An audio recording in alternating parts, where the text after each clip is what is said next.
कोई सबक हासिल नहीं किया, ना करना है इन्होंने। सबक हासिल करते तो इलेक्शन के बाद ये मैंडेट का एहतराम करते। चलो इलेक्शन से पहले तो मैंडेट का एहतराम ना करते और ना कहते फरमाइशें के मम्मी जितांगा तो मम्मी जितांगा। इलेक्शन के बाद ही मैंडेट का एहतराम करते, जिस वोट के साथ साथ वोटर की राय का भी एहतराम करते। ज़ाती मफादात का नहीं, मुल्को कौम का ख्याल करते, मुल्को कौम का सोचते। जो हाल मुल्क का है जनाब स्पीकर, जो हाल कौम का है उसको सामने रखें और अब देख लें जो हाल इनका है। अब 2018 की पीडीएम है जो इस वक्त फिर एक पीडीएम 2 होने जा रही है, या जो इक़्तिदार के लिए पर तोल रही है। इनके 26 नुकात थे।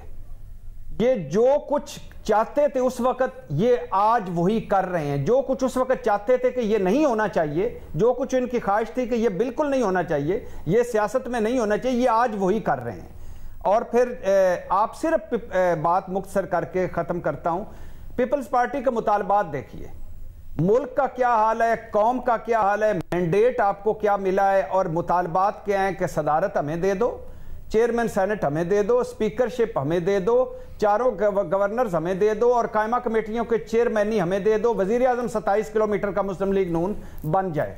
मतलब मजे हमारे, जिम्मेदारी तुम्हारी। अब ये लोग सबक सीखेंगे, इन्होंने कोई सबक सीखना। इस वक्त सारे बैठते, इस वक्त सारे ये बैठ के कहते कि खुदा के लिए मैंडेट जिसको मिला है वो भी, उसको भी इतना नहीं मिला या नहीं दिया गया कि वो हुकूमत कर सकता, लेकिन अब नहीं मिला तो हम चलाना है। और फिर आखिरी बात कि मियां मोहम्मद नवाज शरीफ साहब, हम उधर एवन फील्ड से निकल कर जाती उम्रा तक वो वजीर आजम चौथी मरतबा थे।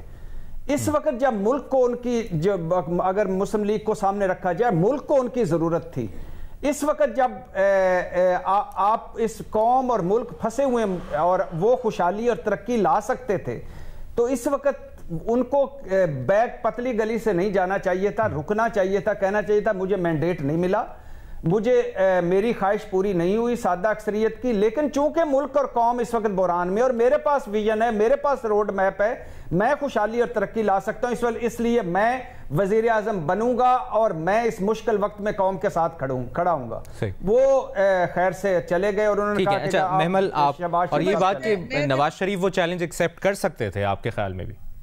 देखिए मुझे पहली चीज तो ये एक जो चीज है, ये जो मैंडेट की बात हुई है, नून लीग ने भी, शहबाज शरीफ साहब ने भी कहा कि अगर पीटीआई अपनी हुकूमत बना सकती है तो वो बना ले। उन्होंने ये नहीं कहा कि नहीं हमने उनको बनाने ही नहीं देनी। पीपल्स पार्टी ने भी ये बातें की कि उनके थ्रू राब्ते उन्होंने किए और उसके अलावा जो है उन्होंने कहा कि आप अगर बनाना चाहते हैं तो हम आपके साथ बना लेते हैं, आप गवर्नमेंट बनाएं।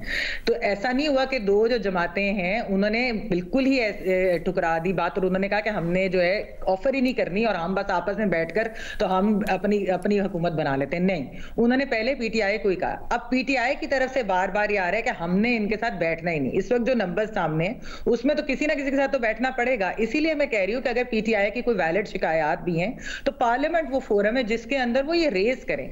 अगर वो सिस्टम का हिस्सा बनते, शहजाद ने भी इस पे शुरू में बात की, अगर वो अपनी हुकूमत बना लेते तो बहुत सारी चीजें एड्रेस भी हो सकती थी, थोड़ी सी जो है वो डाई डाउन भी करती, कूल डाउन भी होती, टेम्परेचर भी नीचे आता। साहब क्यों नहीं बैठ रहे? वो क्यों कह रहे हैं कि ईवान की बजाय मैदान में? मौलाना साहब की सीटों में और मेरे ख्याल में पीटीआई की सीटों में भट्टी साहब थोड़ा सा फर्क है ना। मैं ये बात कर रही हूँ कि जो दो जमातें, मैंडेट की बात कर रही है, मैंडेट मानकर बैठ जाए। दो जमातें गवर्नमेंट, वो हमने कल भी इसके ऊपर काफी मौलाना पे तो डिस्कशन हुई थी। आपने जो बातें आज की हैं वो भी कुछ पॉइंट्स थे कि वो सदारत और सीएम बलोचिस्तान इस तरह की, लेकिन मैं बात पीटीआई की कर रही हूँ। मैं कह रही हूँ कि पीटीआई जो है वो सिस्टम का हिस्सा, वो पार्लियामेंट में एज ऑपोजिशन तो आ रही है लेकिन वो हुकूमत नहीं, वो दूसरी जमातों से बात नहीं करना चाह रही। तो ये ठीक है महमल, आपका पॉइंट आ गया, उनको सबक सीखना चाहिए। मज़ा साहब कंक्लूड कर दें। देखिए एक सबक जो सारी सियासी जमातों को सीखने की ज़रूरत है, कुछ हमें इशारे मिले, जिस तरह एएनपी का रिएक्शन आया, एक्सेप्ट किए रिज़ल्ट्स उन्होंने, जिस तरह जमात इस्लामी ने एक्सेप्ट किया, रिज़ल्ट किया, मतलब तहफ़्फ़ुज़ात के बावजूद। बहरहाल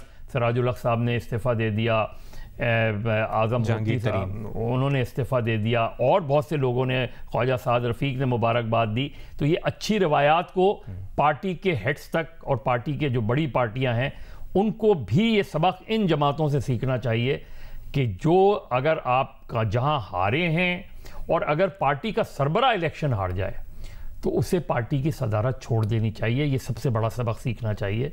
2024 में कुछ पार्टियों ने मिसालें कायम की हैं, बड़ी जमातें अगर मिसालें कायम करें तो ज़्यादा मिसालें कायम करनी चाहिए।